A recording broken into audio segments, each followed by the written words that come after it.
ಎಸಿನೋ big finally ಮೂರನೇ ಸುದ್ದಿ. D boss Darshan ಅವರ ಅಭಿಮಾನಿಗಳು ನೋಡಲೇಬೇಕಾದಂತ ಸುದ್ದಿ ಇದು. ಚಿತ್ರದುರ್ಗದ ರೇಣುಕಾಸ್ವಾಮಿ ಕೊಲೆ ಪ್ರಕರಣಕ್ಕೆ ಸಂಬಂಧಪಟ್ಟಂತೆ ದರ್ಶನ್ ಕೇಸ್ ಸಾಕ್ಷಿಗಳ ಕ್ರಾಸ್ ಎಕ್ಸಾಮಿನೇಷನ್ ಇವತ್ತು ನಡೆಯಿತು.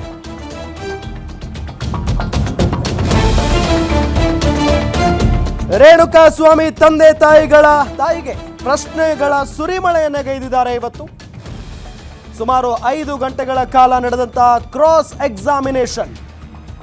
ಎಕ್ಸಾಮಿನೇಷನ್ ನಾಳೆಗೆ ಮುಂದೂಡಲಾಗಿದೆ.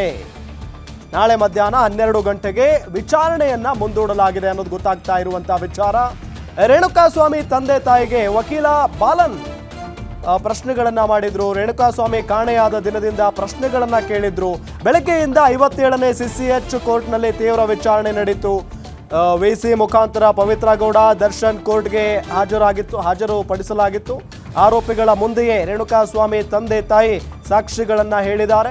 ಕ್ರಾಸ್ ಎಕ್ಸಾಮಿನೇಷನ್ ಮಾಡಿ ನಾಳೆಗೆ ಮುಂದೂಡಿಕೆ ಮಾಡಲಾಗಿದೆ. ಸೊ ಈ ಬೆಳವಣಿಗೆ ಇದೆಯಲ್ಲ, ಇವತ್ತು ದರ್ಶನ್ ಆ್ಯಂಡ್ ಗ್ಯಾಂಗ್ಗೆ ಯಾವ ರೀತಿಯಾಗಿ ಹೇಳಿಕೆಗಳನ್ನು ಕೊಡ್ತಾರೆ ಅಥವಾ ಯಾವ ರೀತಿಯಾದಂಥ ಸಾಕ್ಷಿ ಹೇಳ್ತಾರೆ ರೇಣುಕಾಸ್ವಾಮಿ ತಂದೆ ತಾಯಿ ಅನ್ನೋ ಒಂದು ಪ್ರಶ್ನೆ ಇದ್ದೇ ಇತ್ತು. ಸೊ ಇದೆಲ್ಲದರ ನಡುವೆ ಇವತ್ತು ಪವಿತ್ರ ಗೌಡ ಪರ ವಕೀಲ ಬಾಲನ್ ಅವರು ಪ್ರಶ್ನೆಗಳ ಸುರಿಮಳೆಗೈತಾರೆ. ಯಾರಿಗೆ? ರೇಣುಕಾಸ್ವಾಮಿಯ ತಂದೆ ತಾಯಿಗಳಿಗೆ. ನಿಮ್ಮ ಮಗ ಕೋರ್ಟ್ ಕೇಸ್ ಹೋಗ್ತಾ ಇದ್ದದ್ದು ನಿಮಗೆ ಗೊತ್ತಿತ್ತಾ ಅನ್ನೋ ನಿಟ್ಟಿನಲ್ಲಿ, ಜೊತೆಗೆ ಬಜರಂಗ ದಳ ಹುಡುಗರ ಜೊತೆಗೆ ಓಡಾಡ್ತಾ ಇದ್ರು ಅನ್ನೋ ಮಾಹಿತಿ ನಿಮಗೆ ಗೊತ್ತಾ? ನಿಮ್ಮ ಮಗನನ್ನ ಬಂಧಿಸಿದ್ರು ಅನ್ನೋದು ನಿಮಗೆ ಗೊತ್ತಾ? ಹೀಗೆ ಸಾಕಷ್ಟು ಪ್ರಶ್ನೆಗಳನ್ನ ಮಾಡ್ತಾರೆ. ಆಗ ಯಾವುದೂ ಗೊತ್ತಿಲ್ಲ ಅಂತ ರೇಣುಕಾಸ್ವಾಮಿ ತಾಯಿ ರತ್ನಪ್ರಭಾ ಉತ್ತರವನ್ನ ಕೊಡ್ತಾರೆ.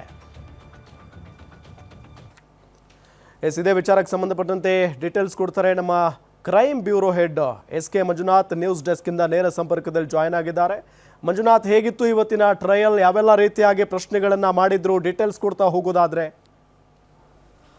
ರೇಣುಕಾಸ್ವಾಮಿ ಕೊಲೆ ಪ್ರಕರಣಕ್ಕೆ ಸಂಬಂಧಪಟ್ಟಂತೆ ಇವತ್ತು ಮೊದಲ ದಿನದ ಟ್ರಯಲ್ ಆರಂಭ ಆಯಿತು. ಮೊದಲಿಗೆ ವಿಟ್ನೆಸ್ ಬಾಕ್ಸ್ನಲ್ಲಿ ನಿಂತ್ಕೊಂಡಿದ್ದಂಥ ರೇಣುಕಾಸ್ವಾಮಿಯ ತಂದೆ ಮತ್ತು ತಾಯಿ ಇಬ್ಬರೂ ಸಹ ಅವರ ಮಗ ರೇಣುಕಾಸ್ವಾಮಿ ಕೊಲೆ ಪ್ರಕರಣಕ್ಕೆ ಸಂಬಂಧಪಟ್ಟಂತೆ ಆತ ಜೂನ್ 8ನೇ ತಾರೀಕು ಮನೆಯಿಂದ ಹೊರಟಾಗಿಂದ ಯಾವಾಗ ಕಾಲ್ ಮಾಡ್ದ, ಜೊತೆಗೆ ಯಾರ ಜೊತೆ ಹೋಗ್ತಾ ಇದ್ದೀನಿ ಅಂತಕ್ಕಂಥ ಮಾಹಿತಿಯನ್ನು ನೀಡಿದ್ದ.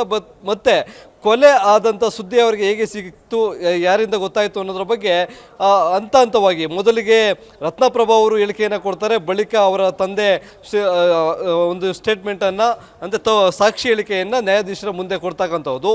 ಇದು ಸರಿಸುಮಾರು 2 ಗಂಟೆಗಳ ಕಾಲ ಆಗುತ್ತೆ. ಬಳಿಕ ಇಲ್ಲಿ ಕ್ರಾಸ್ ಎಕ್ಸಾಮಿನೇಷನ್ ಮಾಡುವಂಥ ಪ್ರಕ್ರಿಯೆ ನಡೆಯುತ್ತೆ. ಅದು A1 ಆರೋಪಿಯಾದಂಥ ಪವಿತ್ರ ಗೌಡ ಪರ ವಕೀಲರಾದಂಥ ಹಿರಿಯ ವಕೀಲರು ಬಾಲನ್ ಅವರು ಇವತ್ತು ಕ್ರಾಸ್ ಎಕ್ಸಾಮಿನೇಷನನ್ನು ಮಾಡಿದ್ದಾರೆ.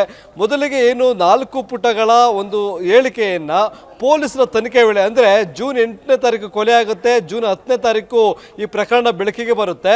ಜೂನ್ 11ನೇ ತಾರೀಕು ಚಿತ್ರದುರ್ಗದಿಂದ ನೇರವಾಗಿ ಅನ್ನಪೂರ್ಣೇಶ್ವರಿ ನಗರ ಪೊಲೀಸ್ ಠಾಣೆಗೆ ಬಂದಂಥ ರತ್ನಪ್ರಭಾ ಜೊತೆಗೆ ಅವರ ಪತಿ ಪೊಲೀಸರ ಮುಂದೆ ಒಂದಿಷ್ಟು ಸಾಕ್ಷಿಗಳನ್ನು ಹೇಳಿಕೆಗಳನ್ನು ಕೊಡ್ತಾರೆ. ಅದು ತನ್ನ ಮಗ ಇಲ್ಲಿ ಕೆಲಸ ಮಾಡ್ತಾ ಇದ್ದ, ಯಾವ ಸಂಘಟನೆಯಲ್ಲಿ ಕೆಲಸ ಮಾಡ್ತಾ ಇದ್ದ, ಜೊತೆಗೆ ಇಲ್ಲಿ ಅಪೋಲೋ ಫಾರ್ಮಸಿ ಏನಿತ್ತು ಅಲ್ಲಿ ಒಂದು ಕೆಲಸವೂ ಸಹ ಮಾಡ್ತಾ ಇದ್ದ. ಹೀಗಾಗಿ ಆತನಿಗೆ ಸ್ನೇಹಿತರು ಯಾರ್ಯಾರಿದ್ರು, ಯಾವ ಕಾರಣಕ್ಕಾಗಿ ಬೆಂಗಳೂರಿಗೆ ಬಂದಿದ್ದ, ಯಾರಾದ್ರು ಕರ್ಕೊಂಬಂದ್ರ, ಇವೆಲ್ಲ ಒಂದು ಹೇಳಿಕೆಗಳನ್ನು 4 ಪುಟಗಳ ಹೇಳಿಕೆಗಳನ್ನು ಕೊಟ್ಟಿರ್ತಾರೆ. ಅದಕ್ಕೆ ಸಂಬಂಧಪಟ್ಟಂತೆ ಇವತ್ತು ಕ್ರಾಸ್ ಎಕ್ಸಾಮಿನೇಷನ್ ನಡೆಯುತ್ತೆ.